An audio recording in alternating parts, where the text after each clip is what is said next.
Hello friends, welcome to my channel Green House. और आज का हमारा पौधा है एलोवेरा का पौधा। अगर विंटर्स में आपका एलोवेरा का पौधा कुछ इस तरीके का हो गया है, पौधा आपका सूखने लग गया है, इसकी पत्तियों का कलर एकदम भूरे रंग का हो गया है, तो आपको दोबारा से इसके हरे रंग को वापस कैसे लेना है, अगर पौधा आपका ख़राब हो रहा है तो उसको कैसे ठीक करना है, इसके ऊपर क्या क्या काम करना है, ये पूरी जानकारी मैं आज के इस वीडियो में आपको देने वाली हूँ। इसके साथ ही इसके अंदर आपको कौन सा फर्टिलाइज़र देना है, किन चीज़ों का आपको ध्यान रखना है जिससे कि एलोवेरा सूखे ना, क्योंकि अभी आगे काफ़ी ज़्यादा गर्मियाँ पड़ने वाली हैं। तो आपको किन चीज़ों का ध्यान रखना है, वरना आपका एलोवेरा सूख जाएगा, ख़राब हो जाएगा। तो ये पूरा प्रोसेस मैं आपको इस वीडियो में दिखाने वाली हूँ अपडेट के साथ। ये वही पौधा है जो कि अभी मैंने आपको स्टार्टिंग में दिखाया, तो ये दोबारा से अपने हरे रंग में वापस आ गया है। इसके लिए मैंने इसके ऊपर क्या क्या काम किया, इसी टॉपिक पर ये पूरा वीडियो है आज का। तो फ्रेंड्स, एलोवेरा के पौधे को रिवाइव करने के लिए, इसको बचाने के लिए आपको क्या काम करना है, क्योंकि जो एलोवेरा है ये मौसम के हिसाब से अपने पत्तों का रंग बदलता रहता है, और जितनी ज़्यादा धूप इसको मिलती है तो ये धूप के हिसाब से भी अपने कलर को बदलता है।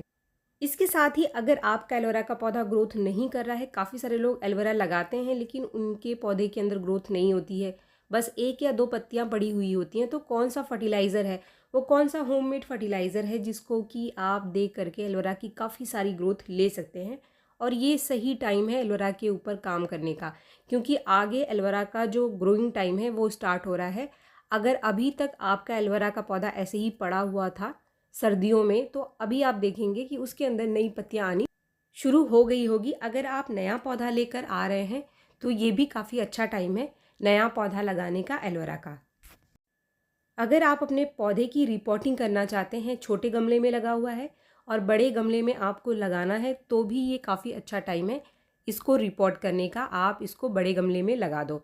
तो फ्रेंड्स, चलिए हम स्टार्ट करते हैं। सबसे पहले तो आप देख सकते हैं कि ये पूरा का पूरा जो गमला है वो भरा हुआ है, कहीं जगह आपको दिखाई नहीं दे रही है नीचे मिट्टी में काम करने के लिए। तो सबसे पहले तो जो इसकी नीचे की पत्तियां हैं जो ख़राब हो रही हैं, सूख रही हैं, उनको मैं निकाल दूंगी, और ये घास वगैरह जो देख रहे हैं आप, इनको मैं साफ़ कर दूंगी। फ्रेंड्स, काफ़ी टाइम हो चुका है, तकरीबन 2.5 से 3 महीने हो गए हैं इस पौधे के ऊपर मुझे काम किए हुए। अगर आप नया पौधा एलोवेरा का लगा रहे हैं तो काफ़ी इंपॉर्टेंट टिप्स कुछ आपके लिए जो यहाँ पर मैं आपको बता दूँ। सबसे पहले तो एलोवेरा के पौधे को हमेशा आप थोड़ा बड़े गमले में लगाएं, क्योंकि जैसे ही एलोवेरा की पत्तियाँ निकलनी शुरू होती है तो पूरा का पूरा गमला भर जाता है, अगर पौधे की ग्रोथ अच्छी हो रही है। दूसरी चीज़, आप एलोवेरा के पत्तों को लगातार नीचे से हटाते रहें। अगर आप पुराने पत्ते इसके निकालते रहेंगे तो इसके गमले में नीचे आपको जगह मिलेगी, यानी आपको मिट्टी इसकी दिखाई देती रहेगी, तो आपको काम करने में आसानी रहेगी। दूसरी चीज़, ऊपर से ये लगातार नई पत्तियां निकालता रहेगा तो ये हेल्दी बना रहेगा। अगर हम एलोवेरा के पुराने पत्तों को नहीं निकालते हैं तो ये अपने आप ही सूखने शुरू हो जाते हैं। जो इसके अंदर का जेल बना हुआ है ये भी अपने आप ही सूखना शुरू हो जाता है, और हमारा पौधा कुछ अनहेल्दी सा दिखाई देता है, क्योंकि ना तो हम इसमें ठीक से पानी दे पाते हैं और ना ही हम इसके अंदर ठीक से कोई खाद दे पाते हैं। अगर इसमें नीचे की जो मिट्टी है वो आपको दिखाई देती रहेगी तो आपको पता भी ये भी चलता रहेगा कि इसके अंदर कितनी पानी की ज़रूरत है, मिट्टी सूखी है या नहीं है। अगर पौधे की मिट्टी दिखाई न दे तो हम अंदाज़ा नहीं लगा पाते हैं कि नीचे मिट्टी में पानी की ज़रूरत है इसको या नहीं है। और हमेशा बहुत ज़्यादा पानी देने से ही आपका एलोवेरा ख़राब होता है। अगर आपके एलोवेरा की पत्तियाँ ढीली हो गई हैं, एकदम से नीचे की तरफ गिर रही हैं, तो इसका मतलब ये है कि इसकी जड़ें खराब हो रही हैं, जड़ों के अंदर फंगस लग गया है। अचानक पत्तों का ढीला होना ये साइन है कि आपके पौधे के मिट्टी में फंगस लग गया है। तो फंगस को रोकने के लिए सबसे बढ़िया तरीका है कि मिट्टी को आप सबसे पहले सूखने दें, या फिर आप पौधे को पूरा ही बाहर निकाल करके दोबारा से उसको रिपोर्ट करें, अगर आपके पौधे में कुछ इस तरीके की कंडीशन हो रही है। तो फ्रेंड्स, आप देख सकते हैं कि मैंने जितनी भी ख़राब होती हुई पत्तियां थी नीचे से सारी इसकी जो पत्तियां हैं ये निकाल दी है, ताकि मुझे जगह मिल जाए पौधे के अंदर काम करने का। तो काफ़ी अच्छे से मैंने इसकी क्लीनिंग कर ली है। तो आप देख सकते हैं अब मिट्टी इसकी दिखाई दे रही है और काफ़ी सूखी हुई मिट्टी है। अगर ऐसी कंडीशन में मैंने इसके अंदर पानी ज़्यादा डाला होता तो ये सड़ जाता पौधा। तो हमेशा आप एलोवेरा के पौधे के अंदर पानी कम डालें ताकि आपका पौधा नीचे से गले ना। आप देख सकते हैं कि इसके अंदर नए पप्स भी कुछ छोटे छोटे दिखाई दे रहे हैं। तो इनको मैं सेपरेट कर लूँगी और दूसरे पॉट में लगा दूँगी, तो कुछ नए पौधे भी मुझे मिल जाएंगे। अगर आपको अपने एलोवेरा के पौधे को मल्टीप्लाई करना है इस समय, तो ये भी काफ़ी बढ़िया टाइम है। आप इसके छोटे पप्स को निकाल करके नए पॉट में लगा दीजिए। पप निकालते समय हमेशा आप थोड़ी सी सावधानी रखें ताकि इसकी जो जड़ें हैं वो बची रहें, टूटे ना। जड़ जितनी ज़्यादा रहेगी तो आपका एलोवेरा जो लगने का चांस है वो सबसे ज़्यादा रहेगा। और स्टार्टिंग में आप पानी कम देना, बहुत ज़्यादा पानी मत देना, और मिट्टी अच्छी रखना। अभी इस पौधे के अंदर मुझे करनी है गुड़ाई, तो इसकी मैं गुड़ाई कर लूँगी जो भी जगह मुझे दिखाई दे रही। फ्रेंड्स, अब टाइम है इसको फर्टिलाइज़र देने का। तो एलोवेरा के पौधे को आपको किस तरीके का फर्टिलाइज़र देना है। एलोवेरा का पौधा एक लीफी प्लांट है, यानी कि बस हमें इसके अंदर पत्ते चाहिए हैं, इसके अंदर हमें कोई फ्लावरिंग नहीं चाहिए। तो इसीलिए नाइट्रोजन बहुत अच्छी मात्रा में इसके अंदर होनी चाहिए। दूसरी चीज़, अगर आपका पौधा ग्रोथ नहीं कर रहा है तो इसका मतलब इसके अंदर फास्फोरस की कमी भी बनी हुई। अब यहाँ पर मैंने सिर्फ 3 चीज़ें ली हैं जो कि बहुत ही आसानी से आपको आपके घर के किचन से ही मिल जाएगा। पहली, ये जो सफ़ेद सी चीज़ आप देख रहे हैं ये है अंडे का छिलका। इसका मैंने छोटे छोटे टुकड़े कर लिए है, चूरा सा बना लिया है। और यहाँ मैंने लिया है 1 चम्मच चाय की पत्ती। ये फ्रेश चाय की पत्ती है जिसको अभी हमने चाय नहीं बनाई है। जो तीसरी चीज़ है ये है आलू का छिलका। आलू के छिलके से भी काफ़ी अच्छा न्यूट्रिशन मिलता है एलोवेरा के पौधे को। इसको भी पहले आप सुखा लेना, या फिर आप लिक्विड फर्टिलाइज़र बनाकर इनका दे सकते हैं। लेकिन जब सीधे आप इन चीज़ों को मिट्टी में डालेंगे तो पहले आप धूप में इसको ज़रूर सुखा लेना। इन सारी चीज़ों से जो बना फर्टिलाइज़र है, इससे एलोवेरा को बहुत ही बढ़िया फ़ायदा मिलेगा। अगर आपके एलोवेरा के पौधे के अंदर नई पत्तियाँ नहीं बन रही हैं, नई ग्रोथ नहीं हो रही है, तो एक बार इस फर्टिलाइज़र को आप पौधे के अंदर ज़रूर दें।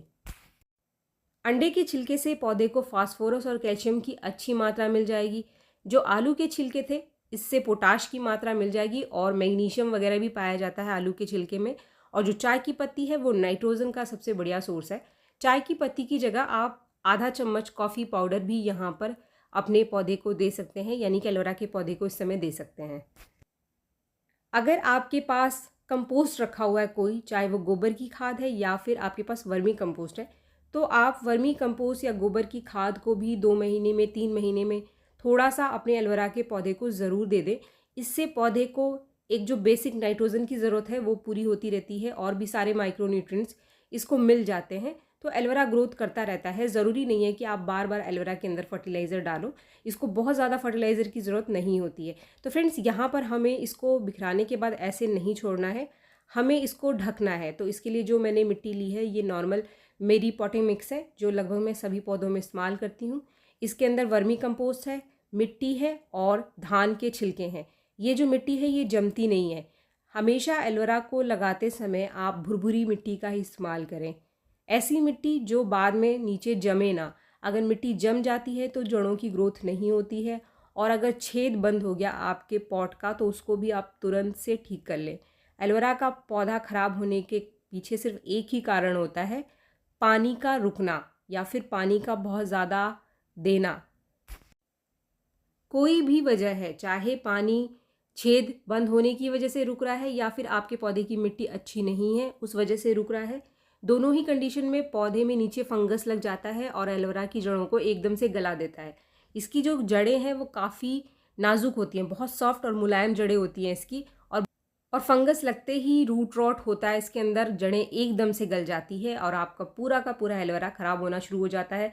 ऊपर अगर इसकी पत्तियां ढीली होनी शुरू हो गई हैं या फिर इसकी पत्तियों के ऊपर गोल गोल से सर्कल से निशान बनने शुरू हो गए हैं, तो ये साइन है कि पौधे के अंदर फंगस लग रहा है। फ्रेंड्स, इन सारी चीज़ों को देने के बाद हम इसके अंदर वाटरिंग कर देंगे। फ्रेंड्स, एलोवेरा का पौधा एक सक्यूलेंट प्लांट है। अगर आप इसे 2-4 दिन पानी नहीं दोगे तो ये पौधा आपका सूखेगा नहीं, मरेगा नहीं। लेकिन बहुत ज़्यादा अगर भर भर के पानी दोगे तो डेफिनेटली आपका पौधा ख़राब हो जाएगा। फ्रेंड्स, इसके बाद इस पॉट को आपको एक शेड वाली जगह पे रखना है जहाँ पर दिन की रोशनी मिलती हो, लेकिन सीधी धूप इसके पत्तों के ऊपर ना पड़े, क्योंकि एलोवेरा के अंदर जो पिगमेंट्स पाए जाते हैं वो धूप के हिसाब से अपने कलर को बदलते हैं। अगर आप इसे धूप में रख दोगे और तेज़ धूप में ये पड़ा रहेगा तो इसकी पत्तियाँ आपको भूरी दिखाई देंगी। एलोवेरा के जो पत्ते हैं अपने आप को तेज़ रोशनी में बचाने के लिए ही अपने पत्तों के पिगमेंट को बदल देते हैं। अगर आपको इस बात का यकीन ना हो तो आप अपने पौधे की जगह को बदल करके देख सकते हैं। जगह बदलते ही आपके पौधे की जो पत्ते के कलर हैं वो बदल जाएंगे। इस समय अगर आपका एलोवेरा पूरे दिन की धूप में रखा हुआ है तो उसके पत्तों का रंग आपको कुछ इस तरीके के भूरे दिखाई देंगे, और जैसे ही आप उसको एक शेड वाली जगह पे रखोगे जहाँ सीधी धूप इसके ऊपर नहीं पड़ेगी, तो आप देखेंगे कि आपका पौधा सिर्फ 2 या 3 दिन में ही एकदम से फिर से हरा हो जाएगा। फ्रेंड्स, ये जो मैंने छोटे छोटे 2 पप्स निकाले थे इनको भी मैंने रिपोर्ट कर दिया है। मिट्टी का आप ध्यान रखें, आप पिटनी में बहुत ज़्यादा रेत का इस्तेमाल ना करें, उसकी जगह पे आप थोड़ा सा कोकोपीट और धान के छिलके को अगर मिला देते हैं तो ऐसी मिट्टी जमती नहीं है और इसके अंदर पानी बहुत देर तक नहीं रुकता है। तो अगर आप एलोवेरा का नया पौधा लगा रहे हैं तो उसके अंदर आप 40% वर्मी कंपोस्ट, 40% मिट्टी और इसके अलावा जो 20% बचता है उसमें आप राइस हस्क यानी धान का छिलका और कोकोपीट मिला लें। फ्रेंड्स, ये रिजल्ट है सिर्फ 3 दिन बाद का। तो सिर्फ 3 दिन में ही वो जो पौधा एकदम से सूखता हुआ आपको दिखाई दे रहा था फिर से हरा हो गया है। आप भी अपने पौधे को इस तरीके से हरा बना सकते हैं फिर से। तो फटाफट से आप अपने एलोवेरा के पौधे के ऊपर ये काम कर लो जो मैंने इस वीडियो में आपको बताया है। आपको अपने पौधे का हरा रंग, इसकी हरी पत्तियां फिर से वापस मिल जाएगी। पौधा ग्रोथ नहीं कर रहा था तो ग्रोथ करना भी शुरू कर देगा। जो फर्टिलाइज़र मैंने आपको बताया है उसको आप ज़रूर दें। तेज़ी से नए पप्स निकल करके आएंगे और आपका पौधा फिर से ग्रोथ करना स्टार्ट कर देगा अगर अभी तक नए पत्ते नहीं निकाल रहा था। तो फ्रेंड्स, वीडियो अगर आपको पसंद आए तो एक लाइक ज़रूर करें, और मेरे चैनल को आपने अब तक सब्सक्राइब नहीं किया है तो मेरे चैनल को सब्सक्राइब भी ज़रूर कर लें। मिलते हैं मेरे नेक्स्ट वीडियो में, तब तक के लिए थैंक यू।